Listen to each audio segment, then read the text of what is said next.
लोगों को तो केवल प्रदीप मिश्रा ने ये बोल दिया, प्रदीप मिश्रा ने वो बोल दिया, अपशब्द कह दिए, ताना दे दिया, ये कह दिया, वो कह दिया। जब तक जगत गुरु शंकराचार्य जी पृथ्वी पर थे उनको भी किसी ने नहीं जाना।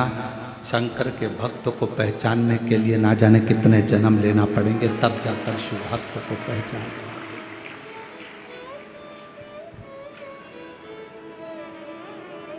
बहुत जन्म बार बार लेना पड़ेंगे तो भी किसी शंकर के भक्त को नहीं पहचान सकते। बहुत कठिन।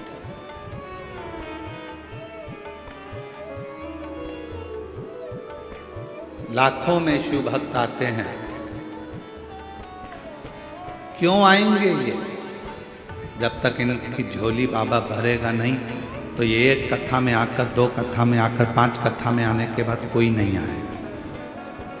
ये भी दूसरे से जाकर कह देंगे मत जाना, हम तो 5 कथा में गए थे, हमारा नहीं सुना। जरूर मेरे बाबा ने इसका हाथ पकड़ा होगा तो इसने भी पड़ोसी से कहा होगा कि एक बार कथा जाकर कहीं पंडाल में जरूर। खाली नहीं रहना।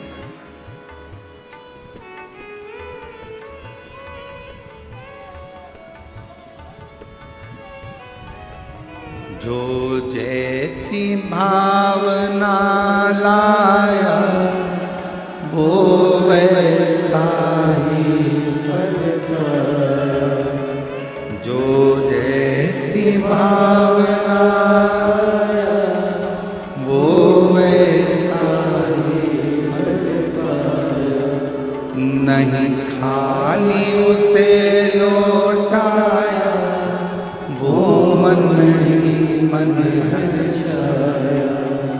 नहीं खाली उसे लौटाया वो मन ही मन हर्षाया।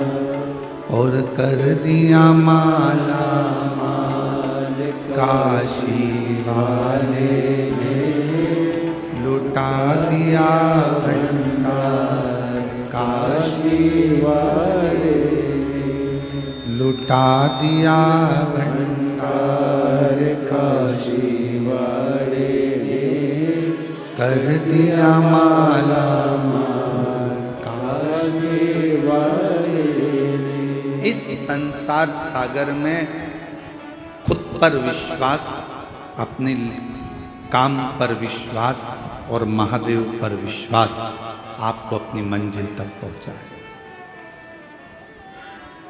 उस बहन से पूछो जिसका पति 8 साल पहले चला गया, ढूंढ ढूंढ कर थक गई हो, पुलिस में कंप्लेंट कर दी हो, पुलिस भी ढूंढ रही हो, मिलता ही। फिर आखिरी में उसने एक ही चीज करी कि अपने शंकर पर विश्वास कर। फिर आखिरी में एक ही बात रह गई कि अब कोई नहीं आया तो वो आए।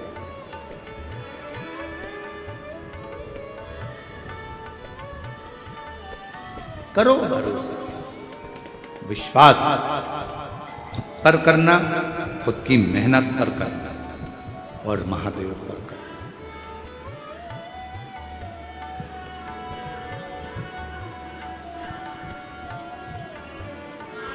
रिश्तेदार कह दें कि हम पर क्या तुम्हारे को भरोसा नहीं है, हमको हम पर क्या विश्वास नहीं है, हम पर क्या भरोसा नहीं, विश्वास नहीं, कह देना हमें सब पर है,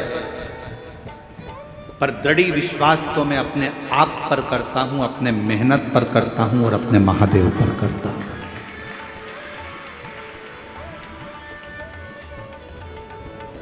बाकी का मैं विश्वास मैं रखता हूं है। आप मेरे रिश्तेदार हो, मुझे विश्वास है, आप मेरे पड़ोसी हो, मुझे विश्वास है।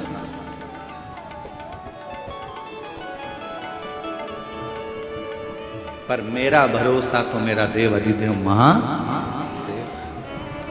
अभी गुरु पूर्णिमा आ रही है, सब लोग गुरुजी बनाएंगे, कोई कहीं का गुरुजी बनाएंगे, कोई कहीं का गुरुजी बनाएंगे, सब गुरुजी बनाएंगे। पर शिव पुराण कहती है कि 50 बार विचार करना तब किसी को गुरु बना। 1000 बार सोचना तब किसी को गुरु बना।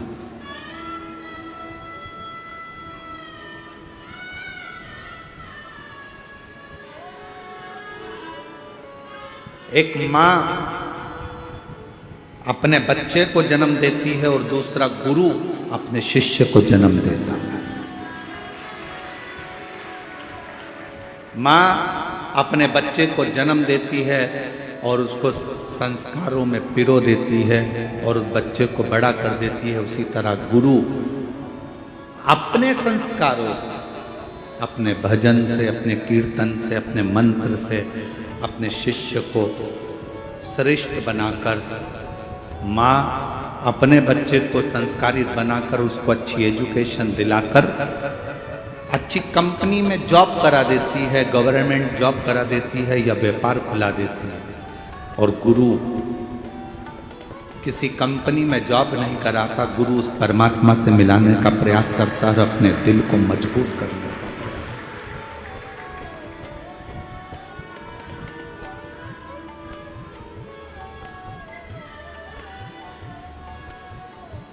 ढूंढो, कभी ऐसा गुरु मत ढूंढना जिंदगी में जो दूसरों की बुराइयों में लगा हो। कभी ऐसा गुरु मत ढूंढना जिंदगी में जो दिन भर निंदा में लगा हो।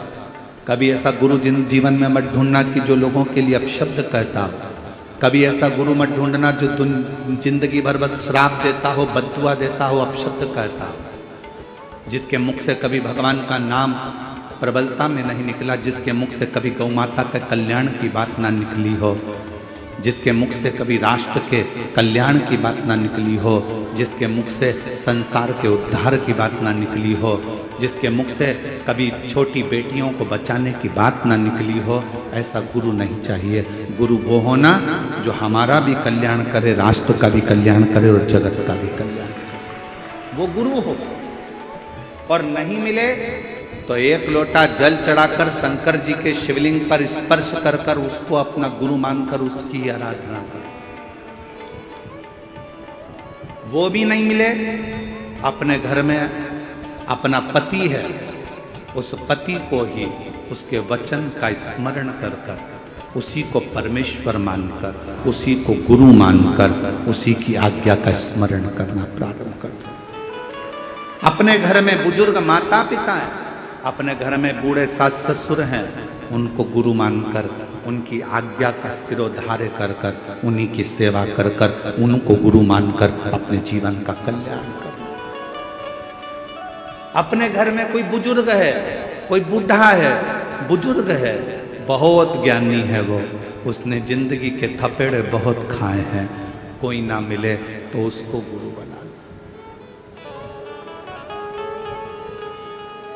देवऋषि नारद का एक प्रसंग बड़ा सुंदर है। देवऋषि नारद जैसे ही भगवान विष्णु के दरवाजे पर पहुंचे तो भगवान विष्णु ने देखा देवऋषि नारद आए हैं, सिंहासन पर बैठ गए। देवऋषि नारद जब चले गए तो भगवान नारायण ने लक्ष्मी जी से कहा, जहां पर नारद बैठा था वहां गाय के गोबर से लीप दो। गाय का गोबर लाओ, लीपो। लक्ष्मी जी ने पूछा, देवऋषि नारद आकर बैठे थे कुर्सी के ऊपर, सिंहासन के ऊपर, और आप कह रहे हो कि उसको लीपो, उसको लीपो।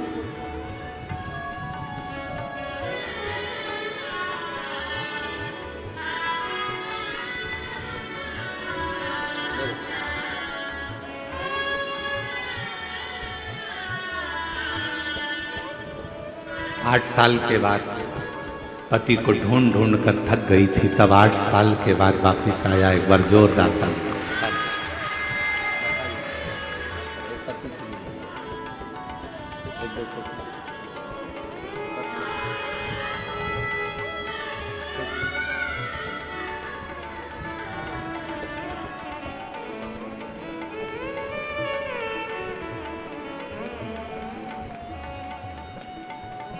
'शिव कथा कर, भगवान शंकर का चरित्र कर, शिव पुराण कर,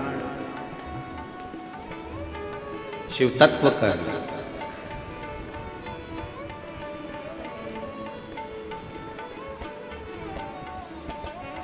देवर्षि नारद जिस सिंहासन पर बैठे थे वहां गोबर से लिपा रहे हैं भगवान नारायण। लक्ष्मी जी ने पूछा क्यों? कहा ये नुगरा है, इसने गुरु मंत्र नहीं लिया, गुरु मनाया नहीं है इसने जिंदगी में। नारद जी ने सुन लिया और भगवान विष्णु के पास आकर बोले कि मेरे जाने के बाद आपने गोबर से लीपा, क्योंकि मेरा गुरु दीक्षा नहीं हुआ है, मेरा गुरु मंत्र नहीं है। क्या करूं मैं, किसको गुरु बनाऊं? भगवान विष्णु ने कहा क्यों, कोई गुरु नहीं मिलता? नारद जी कहते हैं मैं तो सर्वश्रेष्ठ गुरु हूं, मुझे किसी गुरु की जरूरत कहां। भगवान मुस्कुराकर बोले नारद संसार में आए हो, भले देवता हो पर गुरु का होना जरूरी है। किसको गुरु बनाओ? भगवान नारायण ने कहा जो तुझे पृथ्वी पर समुद्र के तट पर पहला व्यक्ति मिले बस उसी को गुरु बना ले।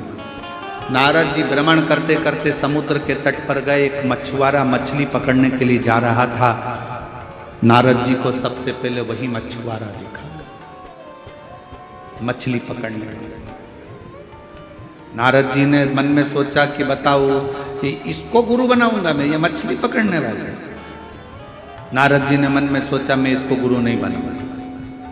नारद जी फिर भगवान विष्णु के पास में गए। प्रभु वहां तो गुरु के रूप में एक मछली पकड़ने वाला मिला। नारद जी से भगवान ने कहा कोई भी मिला हो पर गुरु तो बनाओ। नारद जी ने जाकर मछली पकड़ने वाले मछुआरे के हाथ जोड़कर कहा कि मैं तुमको गुरु बनाना चाहता हूं। मछुआरे ने कहा फालतू बात मत कर, कोने में बैठ जा, मछली पकड़ने जाना है, मुझे देरी हो रही है। चुप। नारद जी चुप होकर बैठ गए। मछुआरा फिर आया। नारद जी ने कहा कि मुझे मंत्र दे दो। चुप। नारद जी चुप बैठ गए। नारद जी ने सोचा मंत्र एक ही मिला है, इसके मुंह से केवल चुप।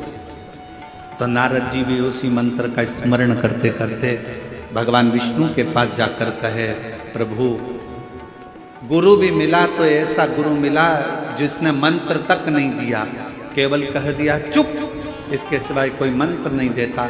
ऐसा गुरु किस काम का? भगवान विष्णु को क्रोध आ गया। नारायण ने कहा नारद तुमने मेरे पास आकर अपने गुरु की निंदा करी है,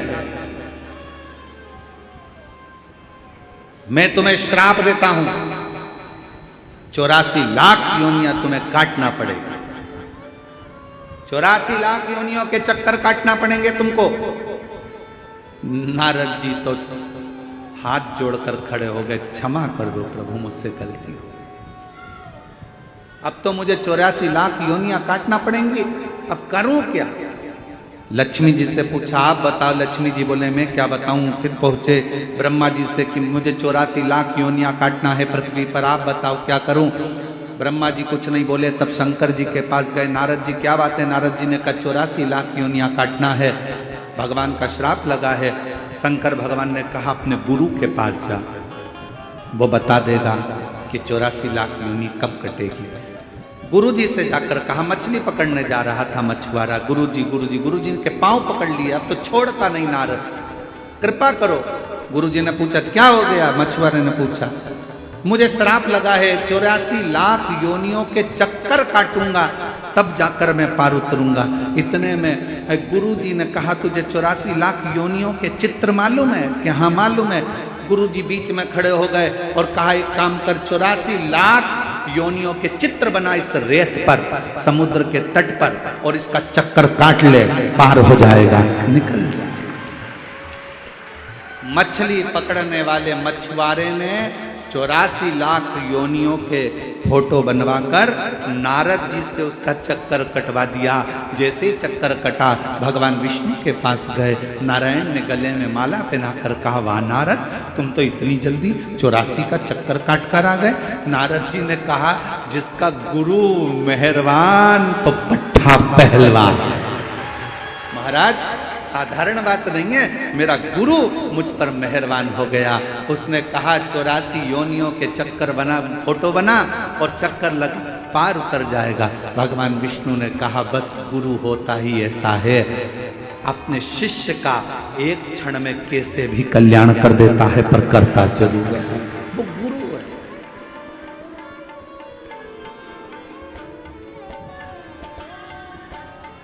महाराज इसीलिए शास्त्र कहता ओम कहने से तर जाएगा